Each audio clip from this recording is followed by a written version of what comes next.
Okay, our speaker is a COO and co-founder of Feed FM, the leading B2B the leading B2B music platform for apps and retail brands. With Feed FM, she's merged a professional passion for music with 15 years of proven success, creating customer relationships through digital and direct marketing. She believes in the power of music to create connections and drive memorable experience. Whether it's core to each user interaction like fitness, or leveraged as content marketing like retail, music is proven to shift lifetime value and perception metrics for brands. She's also a house music fanatic with a massive vinyl collection and over 20 years of DJ experience. So let's have a melodious welcome for Lauren Pufpaf. Thanks so much. Glad to see you all. Happy to be here. Thanks for having me. Next time, let's do it in person, okay? I hear that. Great. So I will just dive right in. I'll pause if there's questions. Hopefully it can be interactive. Just let me know. So let me get my screen share going here. Oh, the host has disabled screen sharing.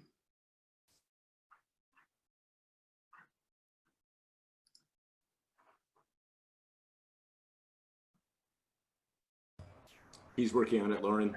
Thanks. It's Tom Gayat. Thanks. There we go.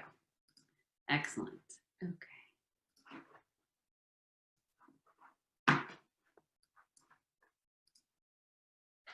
Okay, great. Everybody can see my screen?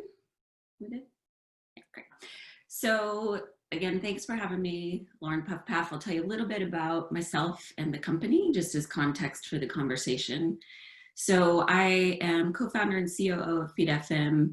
COO is one of those interesting titles that means something different at every company. So what it means for us is essentially I handle everything post-sale. So once we bring a customer on board, our customer success teams, our implementation, I manage all of our curators. So those are the folks who actually do the music selection for our customers. They have a very cool job. And then, sort of anything else that needs to be done around the company. So we've been in business for about 5 years now. And we have had an interesting journey. We started with the premise that music is a really powerful tool that is extremely challenging for companies to leverage for a variety of reasons, primarily because copyright law and licensing is somewhat archaic and hasn't really kept up with the times. And it's also incredibly expensive to license music. So our starting point was, okay, how can we make this more accessible to more people? And we've worked with a number of different verticals over the years. We work with the Golden State Warriors to help them bring music into their apps. We work with American Eagle Outfitters, other retailers no longer around like Toys R Us and Charlotte Russe. We work with a ton of different technology companies and hardware companies, but I'd say about 80% of our customers right now are in the fitness space. So as I'm sure you've heard and read over the last 2 months, at-home fitness has really exploded. And everyone's trying to figure out, how do I stay fit? How do I can't go to the gym, can't go to my classes. What's next for me? So we've been actually really busy the last couple of months trying to figure out how to help people with digital transformation. So gyms, fitness, boutique studios have been moving that direction already for several years. And now it's just had to happen really quickly. So just as context, a lot of what I'll be talking about is music as it relates to fitness. So I'll dive right in. I think part of what's so compelling about music from my perspective is that it impacts both behavior and also your physiology. So an example on the behavioral side, Dr. Kostas Kariagorgas, who is the preeminent researcher around fitness and its impact on performance for athletes and for everyday people, has about 20 years of research that highlights the ability of music to both increase your muscle endurance, so you're able to work harder, and also decrease perceived effort, so it feels much easier, which I think is pretty compelling. So that research is a lot of the foundation for what we've brought to our fitness customers. And then on the neurological side, there's been a lot of increasing amounts of research in the last 10, 15 years around neuroplasticity and our brain's incredible ability to rewire itself. And music actually can be incredibly impactful in that process. So remediating impaired neural connections, rewiring things, and also creating new connections. So it's really that combination of both behavior and physical performance, some of which we can measure from a business perspective, and then also music's ability to literally impact your brain. And again, kind of coming back to the business side of things, it also drives business results. And this has been a big piece of what we've been trying to figure out for the last 4 or 5 years is how do you take that power and harness it for both the end user, so somebody who, for instance, is trying to exercise or get in shape, but then also from a business perspective. So there's a bunch of numbers up here, but just to walk through them quickly. So we look at, one of the things we look at for a lot of our customers, who by the way are subscription-based apps, is how does music impact the ability to retain a customer and keep them more engaged? So what we found, we did a pretty big study in 2019 across 20 different fitness customers, literally millions of users, and looked at, for 2 cohorts, you've got a group of people who listen to music embedded in the experience, so it's all very seamless. We are, by the way, a white labeled product, so Feed FM isn't a destination, it's all about our customer's brand. So folks who listen to music in the app versus those who did not, what are the effects? And there's 2 key metrics that we look at that our businesses really care about. One is, do you spend more time in the app if you're listening to music? Answer is yes. So statistically significant, and getting across millions of unique users, almost 5x the time spent in apps. So that's 5x the amount of time working out. And then almost 3x more likely to return in the next quarter.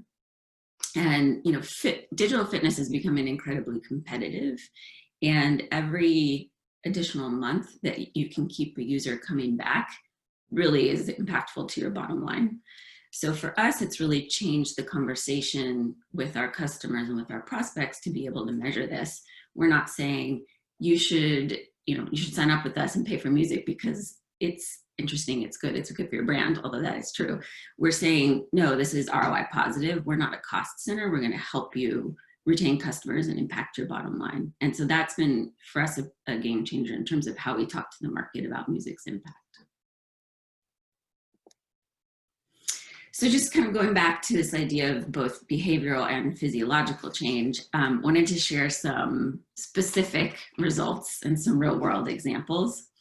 So fun fact in sporting history, Haile Gebrselassie, the world record holder in the 10,000 meter race, he always requested Scatman, the 1990s Euro disco song. You can probably hear it in your head.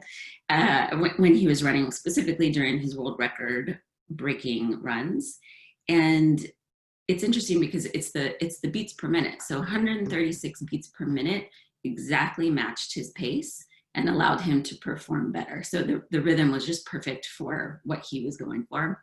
So it's a funny little anecdote, but it actually is pretty compelling. And one of the sort of proof points around that is the USA Track and Field Organization, which is the governing body for all official USA marathons, actually banned music in headphones, not because they're worried about your safety on the road, but actually because they considered it a competitive enhancement that basically created an unfair playing field for various runners. And lots of words up here, but again, it's not just for world record breakers, it's also everyday workouts. Tons and tons of research over the last 20, 30 years around the key components of reducing fatigue. So again, music helping you work harder, even in just your everyday workout. Reducing cognitive perception of your effort. So there's only so many things that the brain can process or perceive at any one time, and music sort of diverts the focus away from the thing that you're doing that's really hard, burpees or sprinting or whatever that may be in the moment. And again, just overall, its ability to improve athletic performance. And then going back to, again, the medical side of things, there's a growing body of work around music's ability to, music as medicine, essentially. So some of the more prominent ones that we see and that we've been talking to businesses about is, so depression, and that's particularly relevant right now. How can you leverage music to reduce stress, cortisol levels, and left frontal EEG activation, which is positive effects in the brain. Insomnia is another, again, sort of relevant challenge that people are facing right now. So music has both psychological and neurophysiological positive impact. So you feel better, but then your brain actually is able to relax more. There are a number of apps recently who have been harnessing this power. A couple that come to mind are Calm and Headspace, both of which have grown exponentially in the last 2.5 to 3 months, which is a good thing. We're happy that people are leveraging music versus drinking another bottle of wine or whatever their poison may be. And then interestingly too, around back pain and post-op recovery, there's a lot of work that shows two groups of patients, one who received just standard post-op care and another who had post-op care plus music, recovery time was actually shorter. So there's some really interesting work being done around music therapy and legitimizing it as a core component of a treatment plan. Still somewhat early days, but we are working with a couple of partners around ways that we can help them bring these experiences to the digital realm. There's a company called Med Rhythms who's doing really interesting things around stroke recovery and rhythm. And so we're working with them to help program the music for that as well. I'll just pause there. All of that meant to be context around music and just the immense power that it has to drive positive results across a number of different areas of our lives. And then again, coming back to our perspective on it, so we believe intensely in the power of music. And then the next question is, how do you choose the right music? How do you think about curating for an individual, a group of individuals? Because a lot of what we're doing is one-to-many curation. So we're choosing music for an app that then is pairing it with a workout to 100,000 users a day, for example. So knowing that every individual is unique, how do you think about music curation?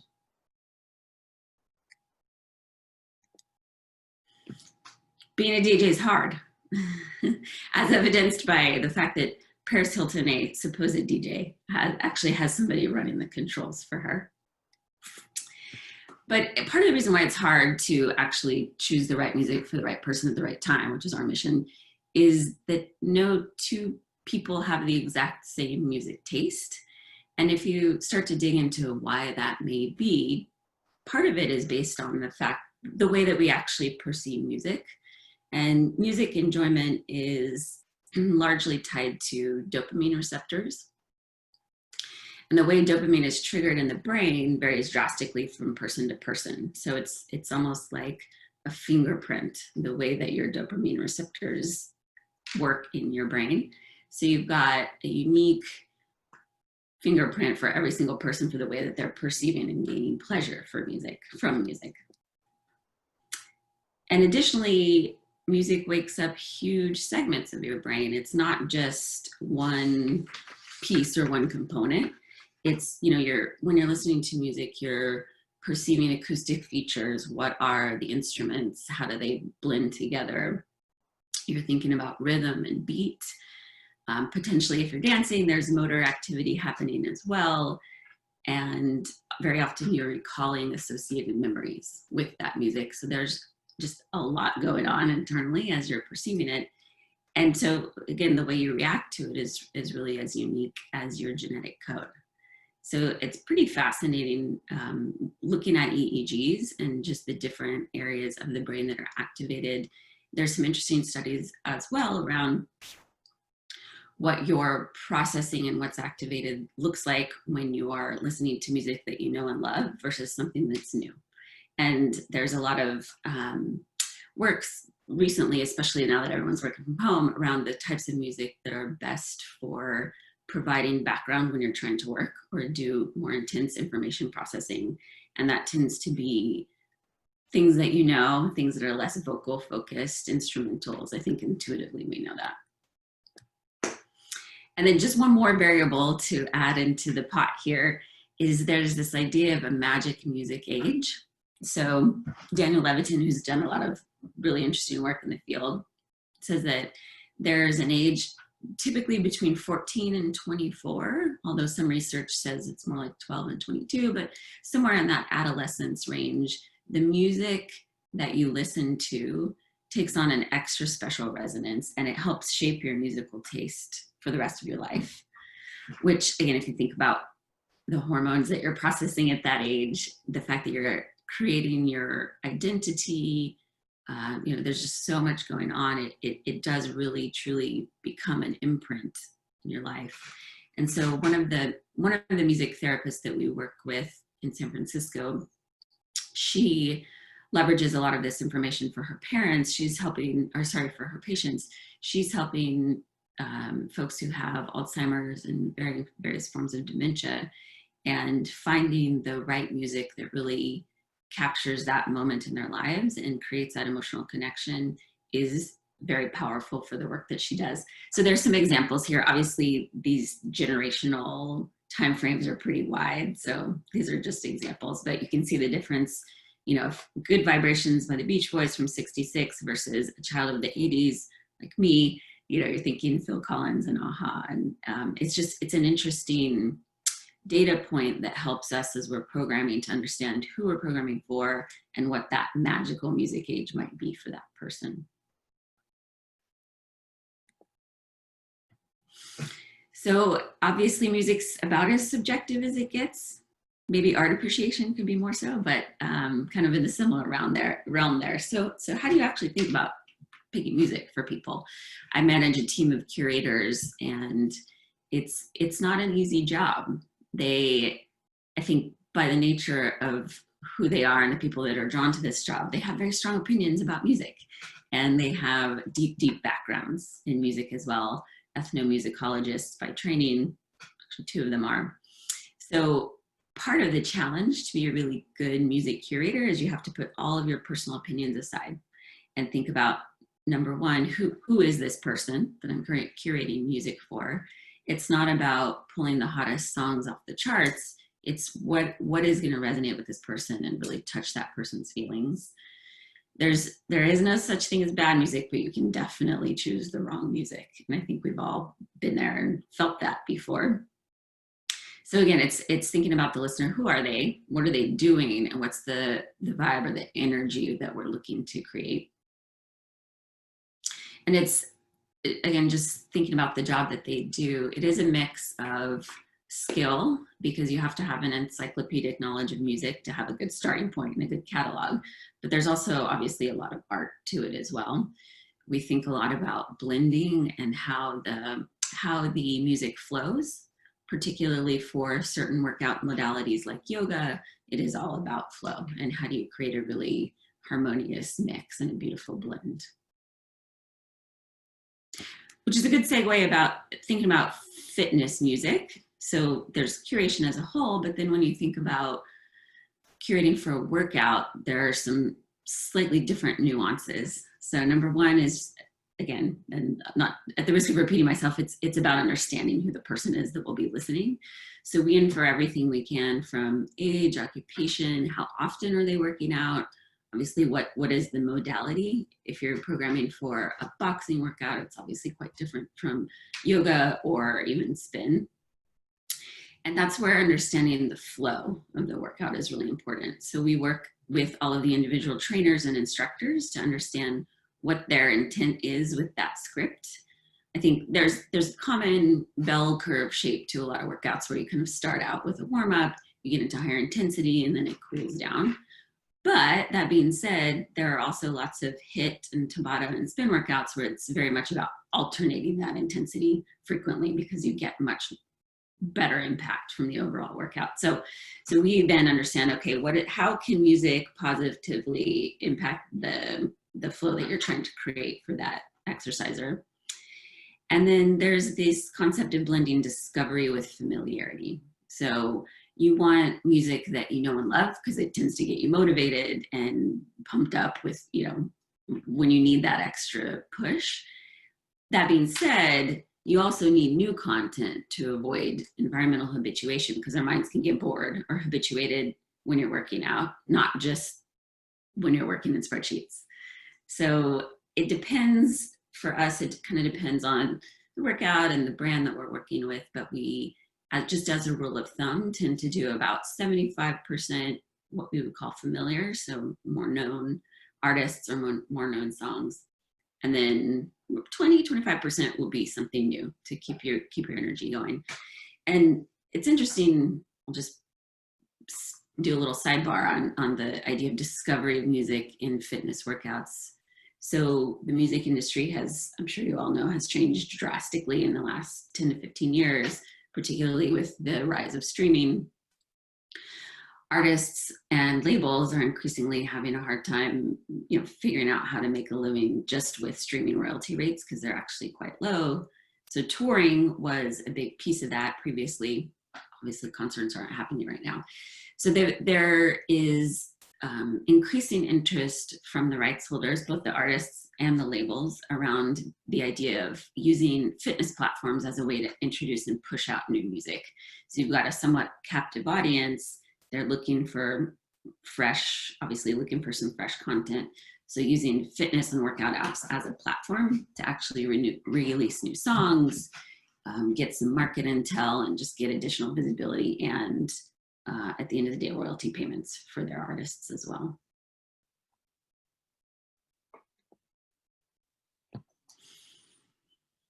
So current state, I could probably go on for a long time about this one, but I felt like just wanted to talk a little bit about technology. I mentioned streaming as well, and how that has impacted both the music people make and also the way we consume.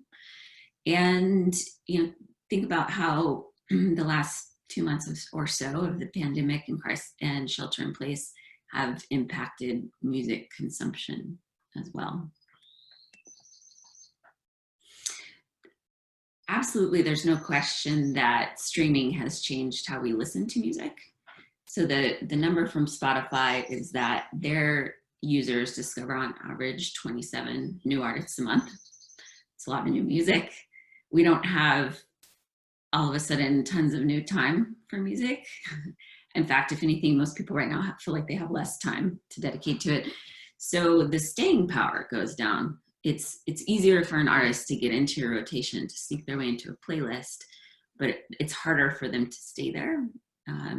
Increasingly, people are consuming music in the form of a song and a playlist versus listening to an album start to finish. So that is part of the contributing factors there as well. And then genre categorization, it's just not as important for discovery. So playlists are typically mood or activity based. So, genre categorization, we still use it. It's still convenient, but it is a little bit of holdover from physical record days when you would need to walk into a location and orient yourself around where to go find the music, versus now it's all at our fingertips. And if you look at Spotify or any of the other services, most of the playlists that are getting prime consumption are things like Confidence Boost, which is going to be happy melodic songs across pop, R&B, dance, etc. And there's been an interesting emergence of a new genre that we call post-genre pop that kind of subverts traditional definitions and blends styles in new ways that make it a little harder to categorize. Not sure if anyone heard Old Town Road. I think it would have been hard for you not to hear it, but one of the bigger tracks of 2019 was Lil Nas X, Old Town Road, which is a trap / hip hop and country blend, which 2 years ago, nobody thought would have been popular. There's also been a ton of dance country crossover music that has been popular in the last year or so. So there are lots of things driving it. Part of it, again, is going back to how people are listening, and it's less about, I identify as an indie rock lover only. There's just a lot, kids these days tend to identify themselves less with a particular genre or a particular band. It's much more fluid. And then artists are also trying to find ways to tap into each other's audiences. So there's sort of a pragmatic marketing side to it as well. And the last thing, interestingly, so length of music has been drastically impacted by streaming as well. So the way artists get paid out on a streaming platform, it's per play, and it doesn't matter how long the song is. So if it's a 3-minute song or a 7-minute song, you get paid the same amount. And there have been a couple of actually pretty deep analyses around length of song and the way the most popular artists, like Drake, for example, are releasing albums and how that's changed over the last 5 years or so. And increasingly songs are shorter. Average length is now about 2.5 minutes. And they're releasing all of the music at the same time. There's not this idea of I'll drip out, one song, give it a lot of radio play, move on to the next, and you sort of work your way through a whole album. It's just everything comes out at once, and it's a bunch of short songs. I don't think that it's necessarily been an intentional shift, but it's just been driven by the economics of streaming.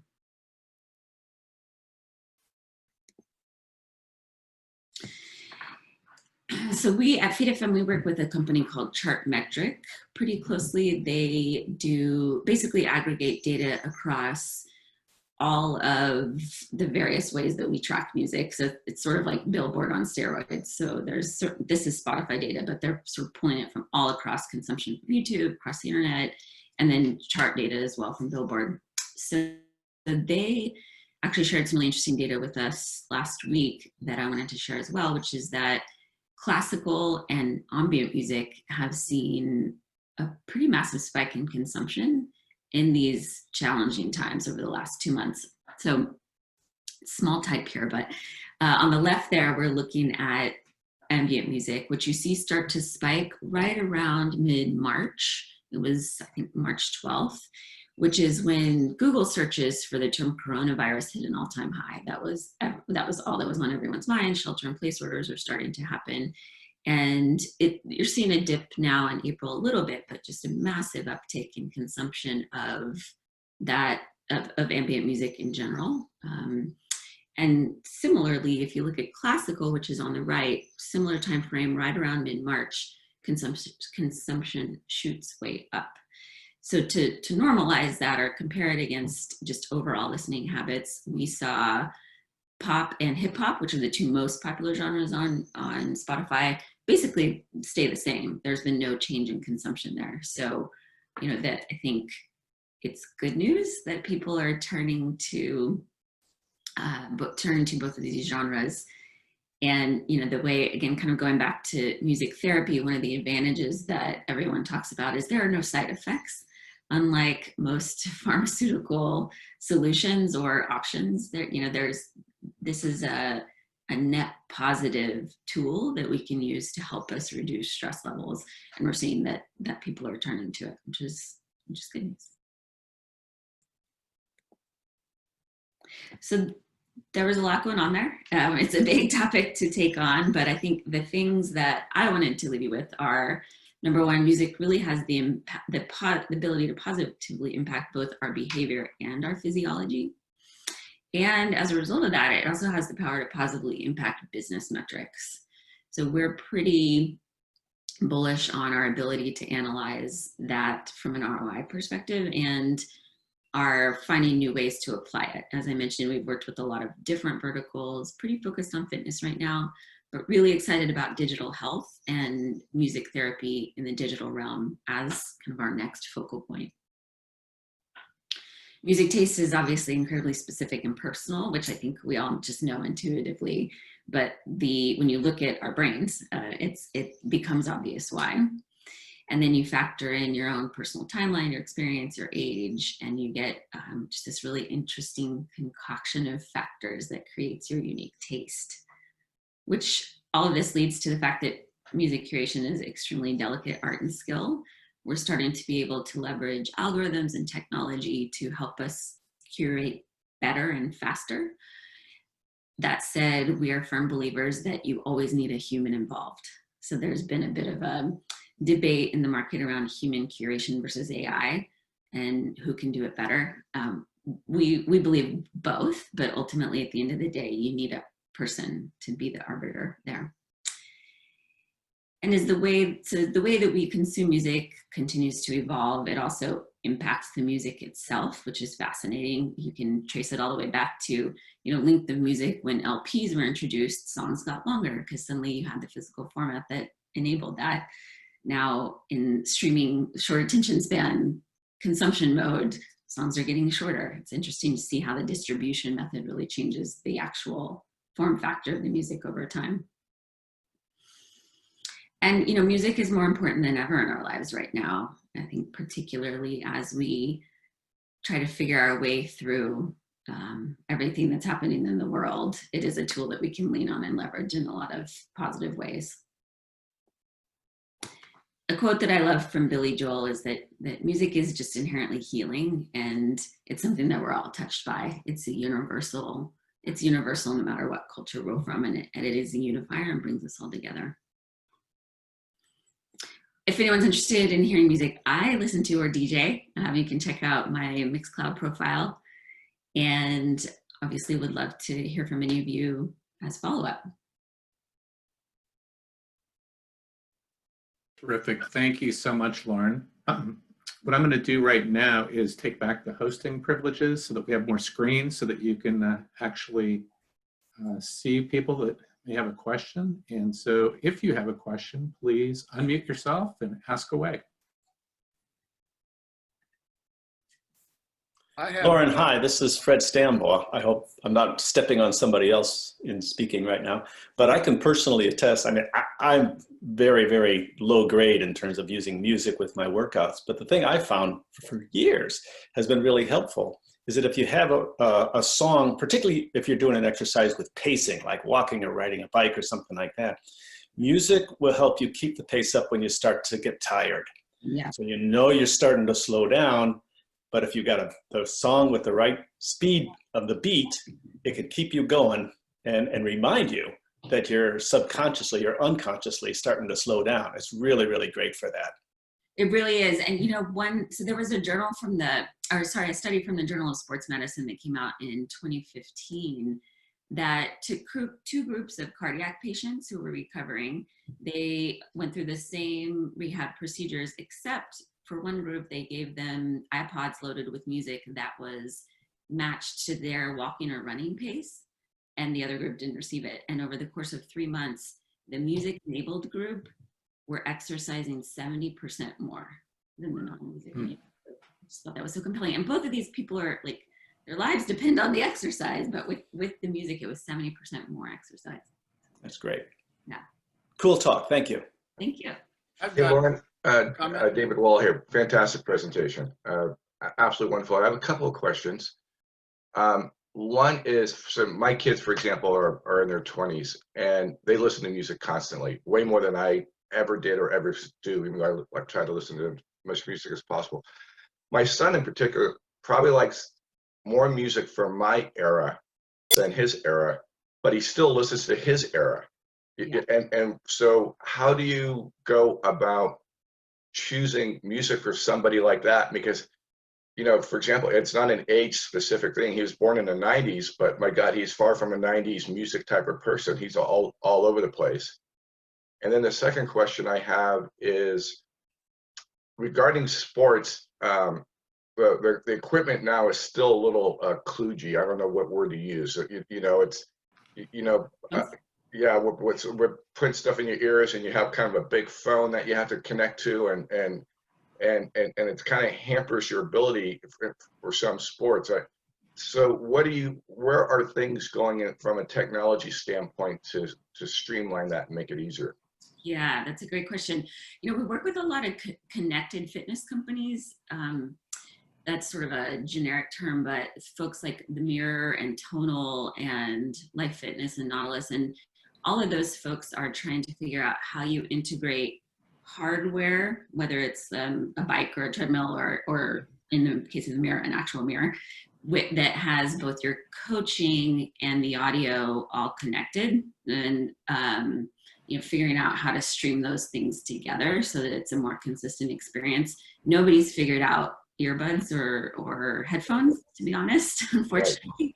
I think there is progress being made in terms of tracking movement and how that can be incorporated into the coaching as well. So we're working with a couple of companies who are, they're working on wearable solutions. There's a company called a Sensei that has a shirt that you wear that has trackers implemented in it. Think of like if you're filming on a green screen to capture movement, it's similar, so they can see what you're doing and what your form looks like. And then the AI coach comes back to you with suggestions like for rowing, hey, fix your posture. So there's interesting things happening around how you integrate coaching with actual movement and feedback, even when you're not live with a person. Unfortunately, I haven't seen anything compelling on the earbud front. Okay. And then the second part of that question, the music, how do you, for somebody with such a wide variety, you can't really look at their age. How do you go about helping them with music selection? It's tricky. So one of the things that is that we've been actually trying to push forward with our customers more is the ability for the end user to signal us in terms of what they want. So rather than the app pairing a song or a mix with a particular workout, giving the user the ability to say, I want pop, hip hop, rock, etc.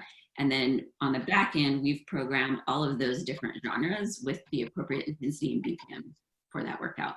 So it is tough, but I think to the extent that we can give easy ways for people to give us the clue or the signal, then it just makes for a way better experience for them.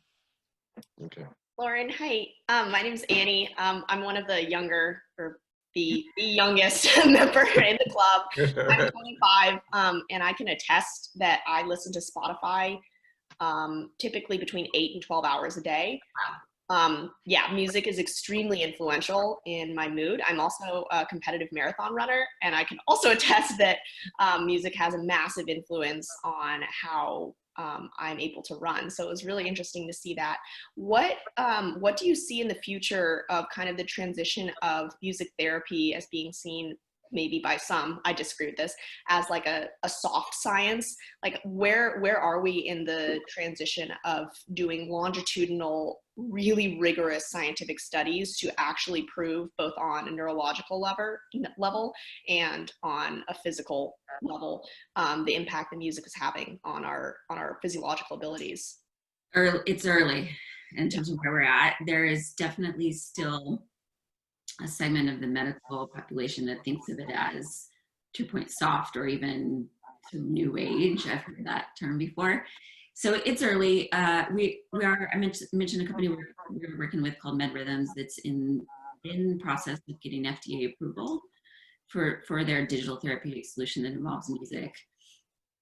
The general feeling right now is what it's going to take to kind of get over that hump is when the payers or the insurers start to validate it, right?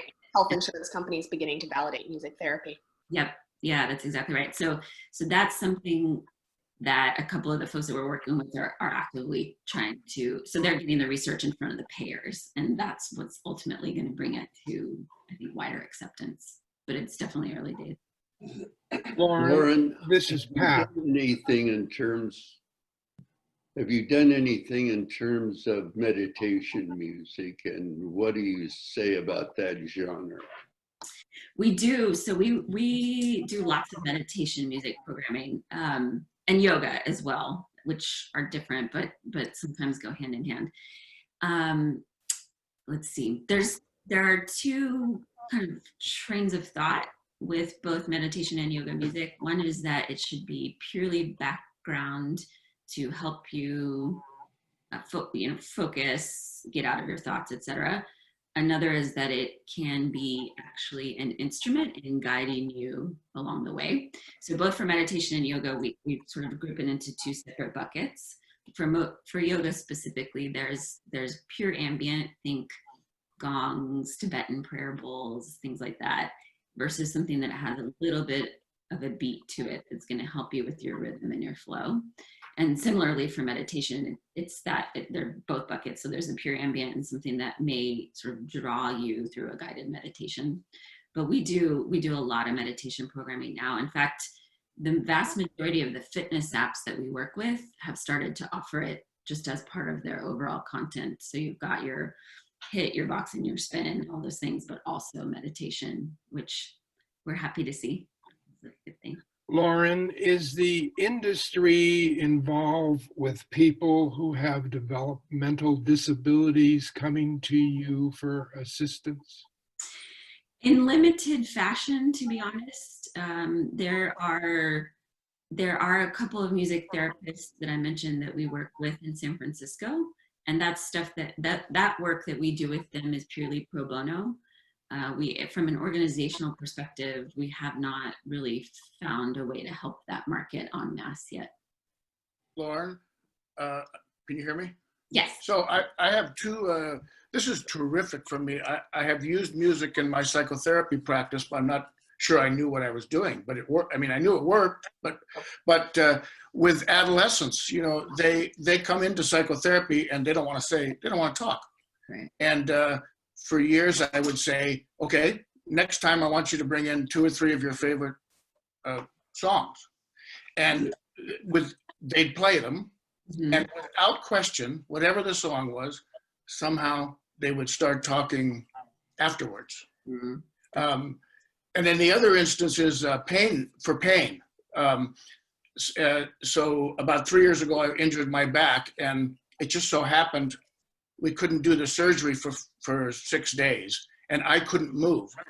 Wow. And my wife would come in to talk to me, more pain, just because I think I was trying to focus on whatever she was saying. Anyway, I called the surgeon, and he said, find music, don't talk to anybody unless you want to, and you had it down there. I feel good.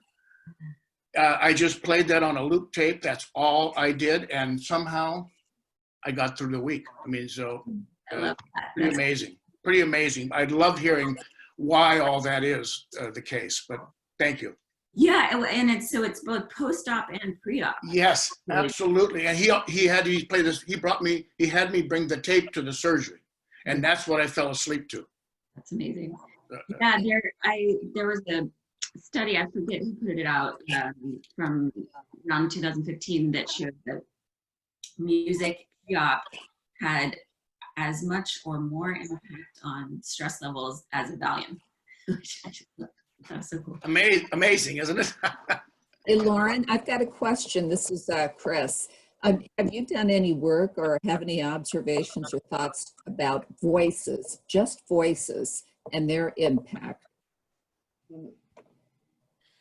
You know, that's a great question. To be totally frank, we have not.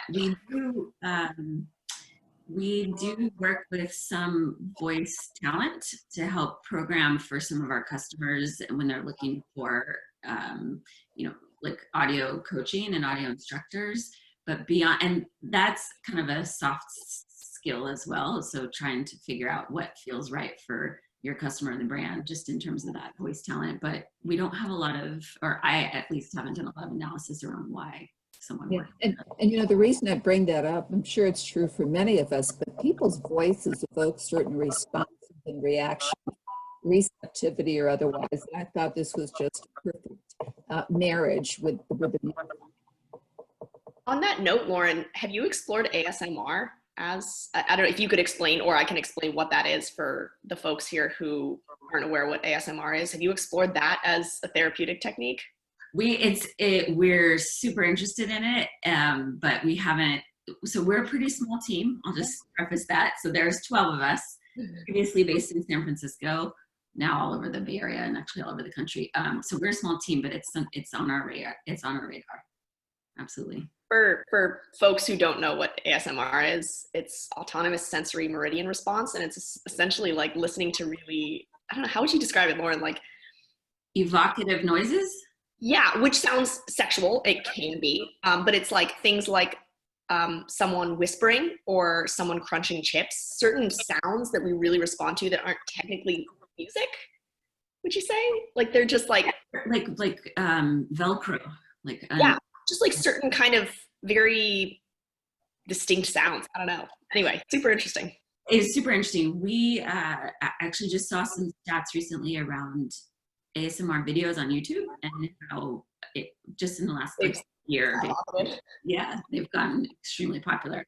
I personally have not spent much time with it, but I think it's an interesting. Me either. It's interesting. When creating the leap pad, we created a sound that corresponded to the movement of your pen when you were writing on it. We designed a tool. So if the pen was moving along paper, we created a clicking sound. And we struggled with what should this sound be? Eventually we settled on a sound that was known to produce a calming effect for people, which was the frequency clicking that a cat purrs. So, yeah, right. That's the sound we used. And that went out to millions of people. I love it. I have a question for Lauren. My name is Pam and I'm a classical musician and I've been performing for like 50 years and produce a concert series. And I guess I just told my age, but anyway, I'm wondering a lot of things. It's really interesting what you're doing. I was really interested in that spike that you talked about in classical music. And I've been for decades cracking the code, bringing people who didn't think they liked classical music to it.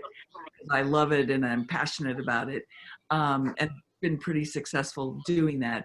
How do you imagine that spike happened with people, let's say, that weren't necessarily interested in classical, but then came to it, you know? And just one aside, we started a series when Corona hit called Catharsis, where we send out weekly examples from our concerts of music from our performances that was designed to hit one of the things that we're all suffering through, whether it was, anyway, so yeah, it was very well received. So what is your, do you have any thoughts about why the spike in classical music and how did it get there from people who maybe wouldn't have listened to it before?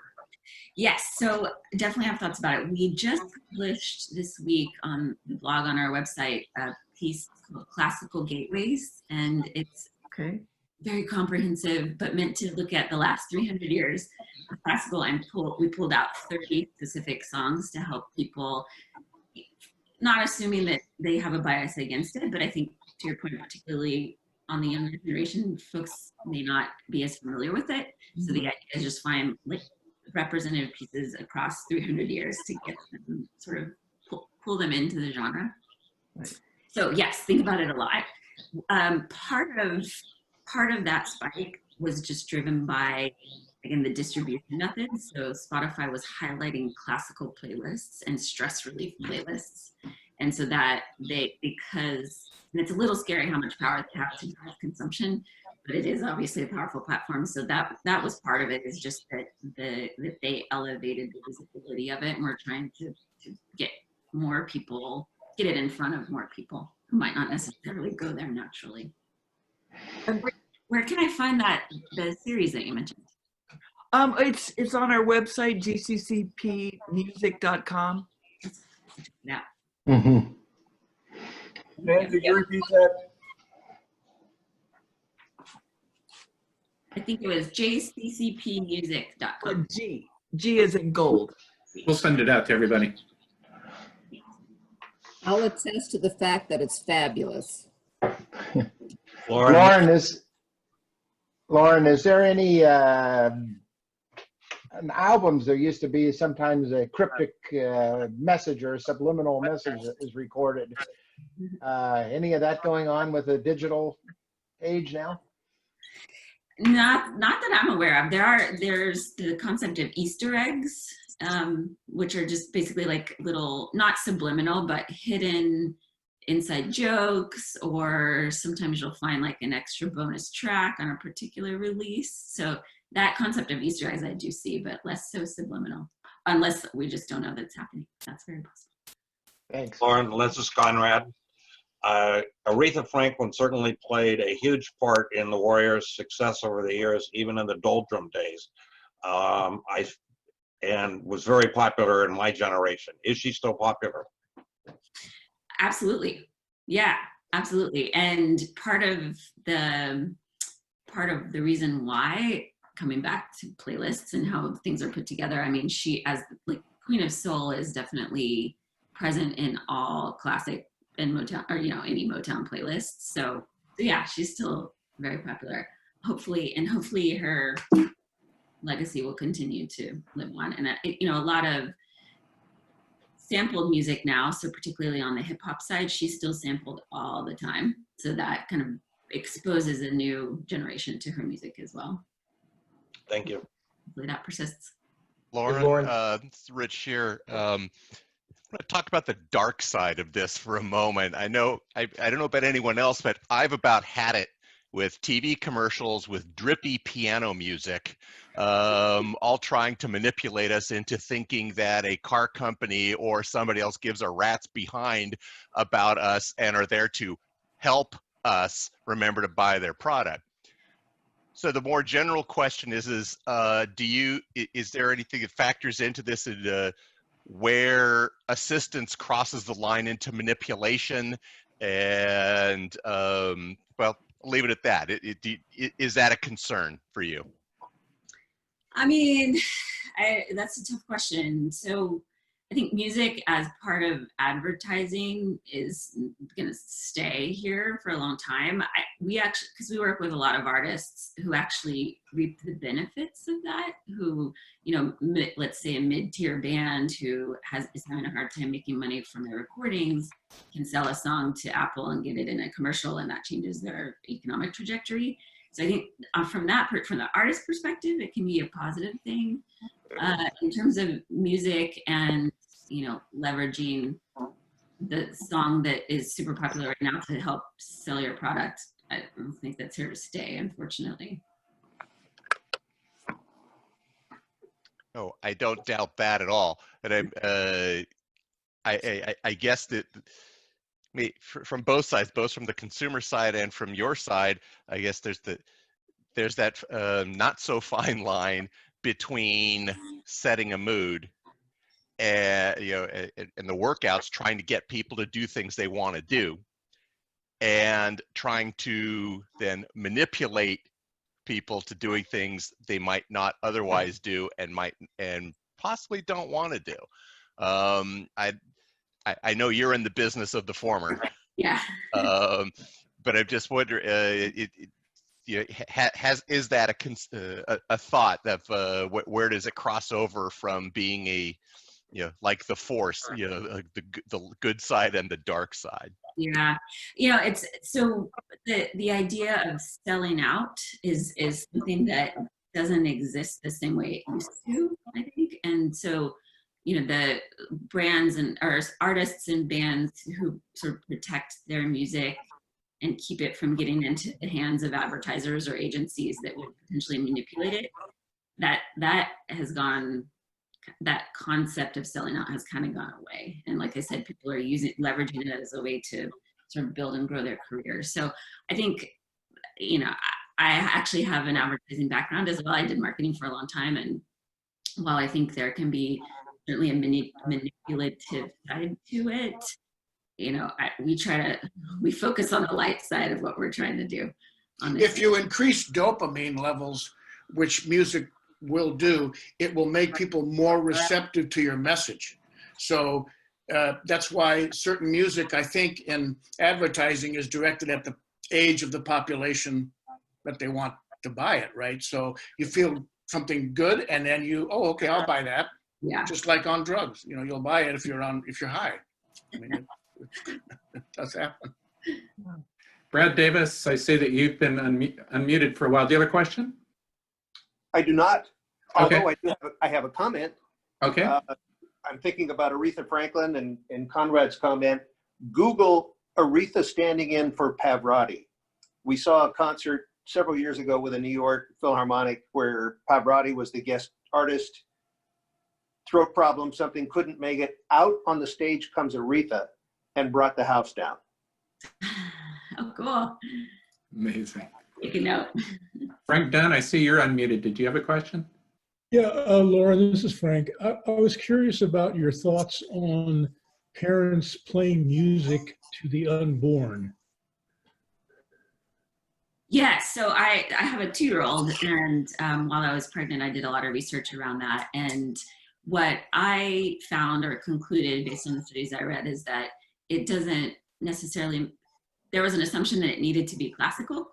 that was the assumption I came in with, but they found that it actually doesn't matter, and that any stimulation, whether it's music or your voice or your partner's voice, all of that stimulation, the thinking now is, and it's hard to measure obviously, but the thinking now is that it's net positive for the unborn child. It doesn't matter what that is, but that stimulation is important.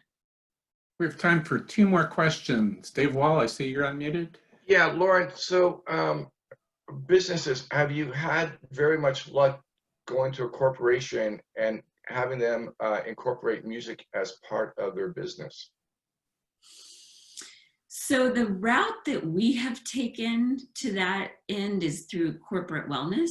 There are a lot of these larger corporate wellness companies now who are incenting employees to be more active, to just generally be healthier. And, you know, from the business perspective, obviously it's saving them a lot of money on the insurance side. So for us going to bigger corporations, that's been, I think, the easiest and most impactful route, because it is, again, it impacts the bottom line and they can see the difference in their insurance premiums. But we've done some pretty cool programs, things like, you know, pairing, so as part of an overall corporate wellness program, pairing specific workouts and specific music to rewards. So if you walk 5 times to this particular soundtrack, you get, you know, XYZ, get a new Fitbit, that kind of thing. So that's really been our most successful route so far. Okay,